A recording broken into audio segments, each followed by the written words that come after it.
What's up, ladies and gentlemen? Welcome back for another Game of Thrones Season 7 spoiler video. Before we get started, I want to make this very clear. This video contains major spoilers and leaks that may potentially reveal what will happen during an entire episode this season. I have no idea how much of this will be true or not, but if you don't want anything spoiled by hearing this leak, I would recommend stopping the video right now. I know most people are very skeptical about leaks, which I am too when it comes to certain ones, but it appears that the original plot leak is almost 100% accurate, so hopefully some of you are a little bit more open-minded with leaks now.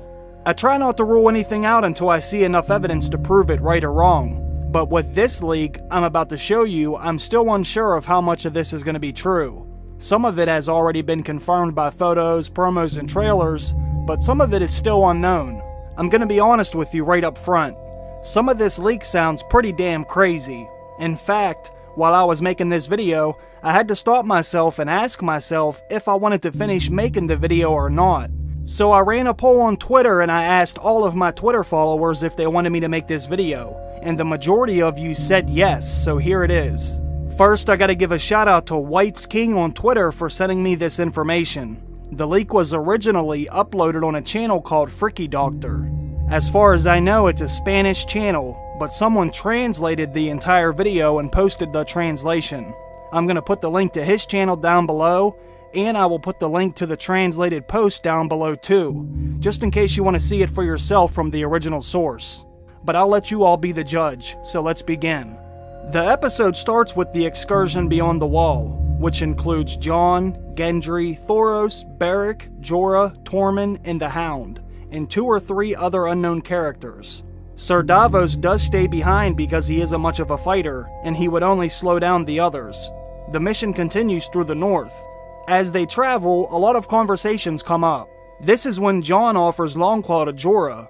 Jon Snow says that it belongs to him since it belonged to his family, but Jorah says, "No, you should keep it. I'm not worthy of carrying this sword. My father gave it to you for a reason." Tormund and the Hound have a conversation about Brienne, which the Hound is amazed at how much Tormund admires and likes Brienne. Jon and Beric Dondarrion now have one thing in common, which is being brought back to life by R'hllor, and they discuss what it might mean and what their purposes might be. They continue north by trying to follow the vision the Hound saw in the flames. Finally, they see the mountain shaped like an arrowhead. This is when a large blizzard starts, and they hear a weird growl which they can't seem to recognize. But then one of the unknown men tries to find out what it is. That's when out of nowhere, a reanimated polar bear shreds the unknown man to pieces. But because of the heavy blizzard, no one is sure what has happened. And that's when the beast attacks Thoros of Myr. The beast stomps Thoros and it gives him a few slashes with his claws, but Thoros is also given the bear a few slashes with his flaming sword. When the Hound sees the flaming sword, he freezes in fear of the flames. Between everyone there, they are able to kill the beast, but Thoros is badly wounded. Beric tries to cauterize his wounds with his flaming sword to try and save his life. The mission must continue, though with the man down and Thoros balancing between life and death, things are looking dire. This is when they realize with the reanimated polar bear, that means that White Walkers are not too far, and they must hurry, but they know they cannot avoid them. And that's when they run into a horde of whites and one White Walker. This is when Jon battles his second White Walker 1 vs 1. As Jon fights the White Walker, the others try to capture a white, but it's hard because there's other whites also attacking at the same time. But at last they finally capture one and either put him in chains or gag him or her to try to immobilize it. At this point, the White Army attacks all at once without mercy, and the only thing the group can do is run. They decide they need to split up as they run to increase their chances of survival. Jon then commands Gendry to run back to Eastwatch by the sea and send a raven to Daenerys to come and rescue them. After they run for a while, they come together on a frozen lake.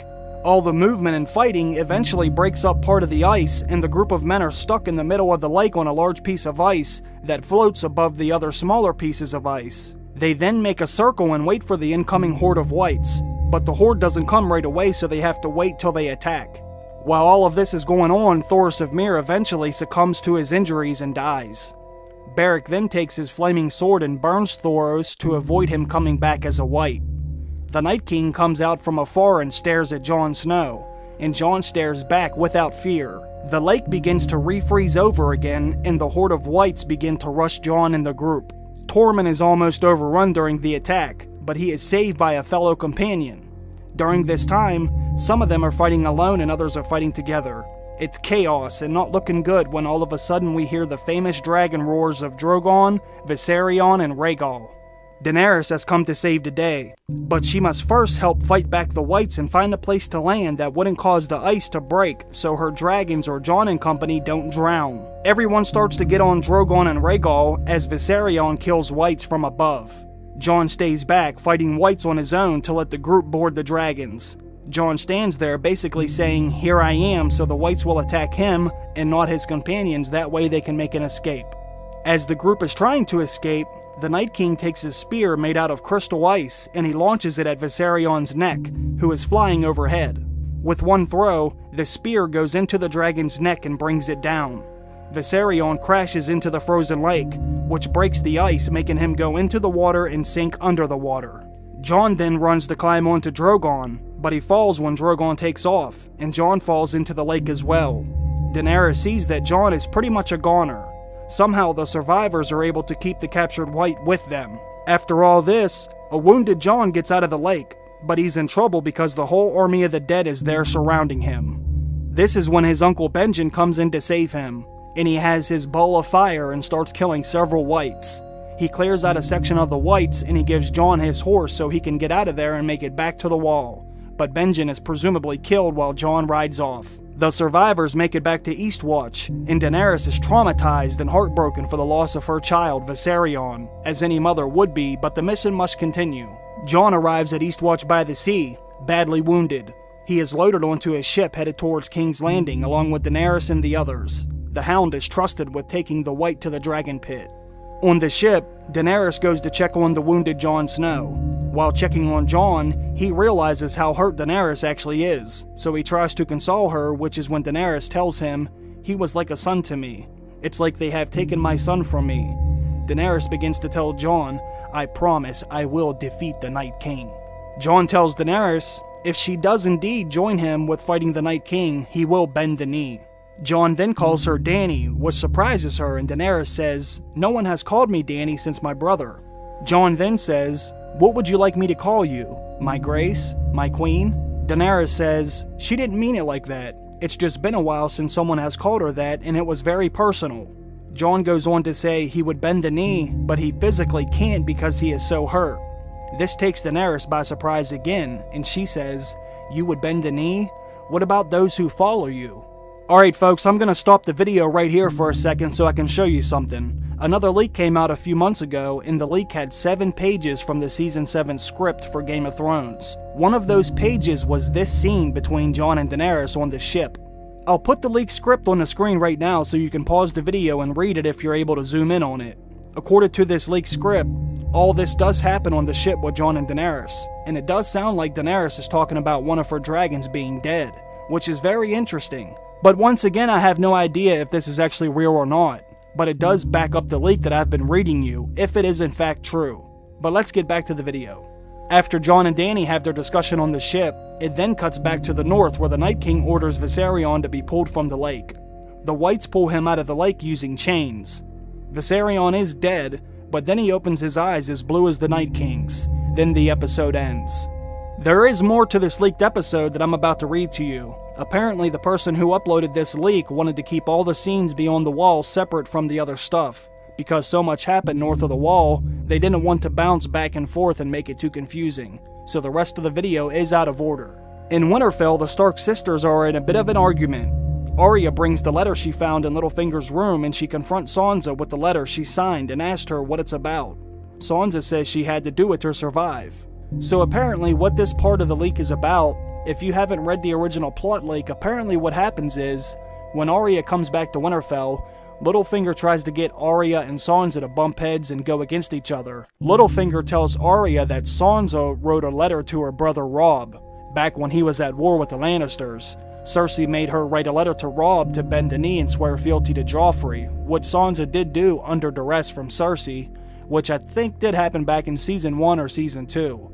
And that's what Littlefinger's trying to use to say Sansa basically was doing whatever Cersei wanted. to try and get Arya and Sansa to go against each other. Later in the episode, Littlefinger tells Sansa that Jon has left them because he doesn't care about the North.